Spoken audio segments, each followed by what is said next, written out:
Assalamualaikum warahmatullahi wabarakatuh. Perkenalkan, nama saya Irna Sari, NIM 192330444 dari Program Studi Manajemen Pajak. Dan pada kesempatan kali ini, saya akan menjelaskan mengenai pemeriksaan atas transaksi hubungan istimewa. Topik yang dibahas pada pemeriksaan atas transaksi hubungan istimewa yaitu yang pertama, pemeriksaan transaksi istimewa, kedua, kewenangan otoritas pajak, ketiga, parameter pihak pemilik hubungan istimewa, yang keempat, metode transfer pricing, kelima, tipe transaksi istimewa, keenam, analisis kesebandingan dan VAR, dan yang ketujuh, pembanding, serta yang kedelapan, pemeriksaan transaksi istimewa. Sebelumnya, saya akan menjelaskan mengenai transaksi hubungan istimewa. Hubungan istimewa adalah hubungan dengan pihak-pihak yang memiliki asosiasi dengan perusahaan.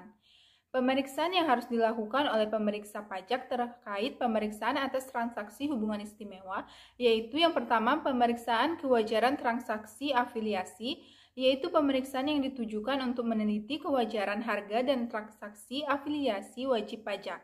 Dan yang kedua, pemeriksaan kelaziman transaksi afiliasi, yaitu pemeriksaan yang ditujukan untuk meneliti kelaziman usaha dan keberadaan transaksi afiliasi wajib pajak. Selanjutnya, kewenangan otoritas pajak dalam transaksi hubungan istimewa. Sesuai dengan pasal 18 ayat 3 Undang-Undang Pajak Penghasilan, Direktorat Jenderal Pajak berwenang untuk menentukan kembali besarnya penghasilan dan pengurangan serta menentukan utang sebagai modal untuk menghitung besarnya penghasilan kena pajak bagi wajib pajak yang mempunyai hubungan istimewa dengan wajib pajak lainnya sesuai dengan kewajaran dan kelaziman usaha yang tidak dipengaruhi hubungan istimewa dengan menggunakan metode perbandingan harga antara pihak yang independen, metode harga penjualan kembali, metode biaya plus, atau metode lainnya. Kemudian, parameter pihak yang mempunyai hubungan istimewa. Parameter pihak hubungan istimewa harus mematuhi Undang-Undang Pajak di Indonesia yang berlaku untuk pajak penghasilan, pajak pertambahan nilai, dan pajak penjualan atas barang mewah dinyatakan sebagai berikut. Yang pertama, wajib pajak mempunyai penyertaan modal langsung atau tidak langsung, paling rendah 25% pada wajib pajak lainnya. Yang kedua, wajib pajak menguasai wajib pajak atau dua atau lebih yang berada di bawah penguasaan yang sama. Dan yang ketiga, yaitu terdapat hubungan keluarga baik saudara maupun semenda dalam garis keturunan lurus dan atau ke samping 1 derajat. Selanjutnya, metode transfer pricing, yaitu merupakan metode penentuan harga transaksi antar pihak yang memiliki hubungan istimewa atau harga transfer yang berdasarkan prinsip kewajaran usaha yang tidak dipengaruhi hubungan istimewa.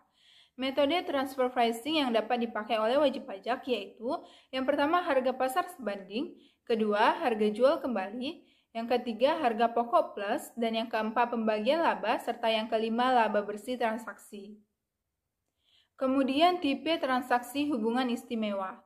Transaksi hubungan istimewa dapat meliputi yang pertama, penjualan barang atau penyerahan jasa atau barang tidak berwujud, kedua, pembelian barang atau pemanfaatan barang tidak berwujud, ketiga, imbalan jasa, keempat, penggunaan barang tidak berwujud dan imbalan royalti, kelima, pinjaman dan imbalan bunga, serta yang keenam, pengalihan harta.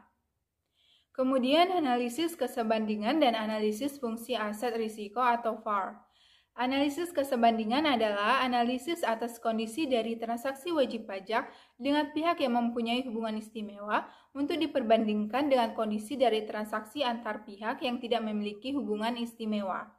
Tujuan analisis kesebandingan yaitu yang pertama, mengidentifikasi perbedaan kondisi transaksi dengan kondisi transaksi independen yang menjadi pembanding yang memberi pengaruh terhadap transaksi. Dan yang kedua, menyimpulkan karakter dari kondisi transaksi yang diperbandingkan.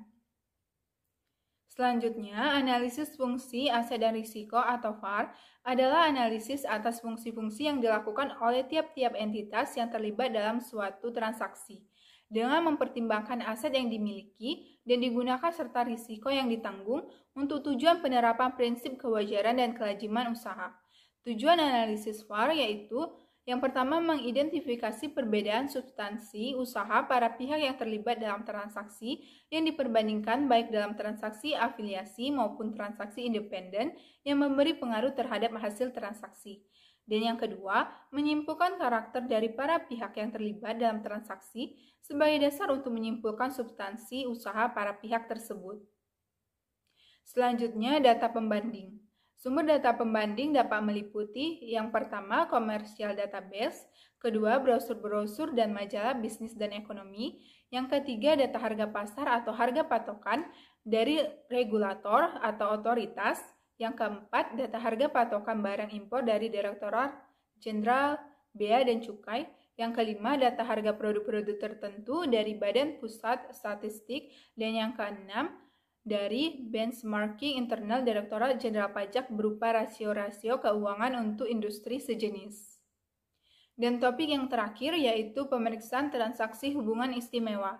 Pemeriksaan terkait dengan transaksi hubungan istimewa akan dilakukan oleh pemeriksa pajak berupa hal-hal sebagai berikut. Yang pertama, mempelajari SPT dan berkas data wajib pajak. Kedua, melakukan analisis laporan keuangan. Yang ketiga, mempelajari proses bisnis wajib pajak. Keempat, menentukan buku, catatan, dan dokumen yang dipinjam. Dan yang kelima, pengujian kewajaran dan kelaziman transaksi.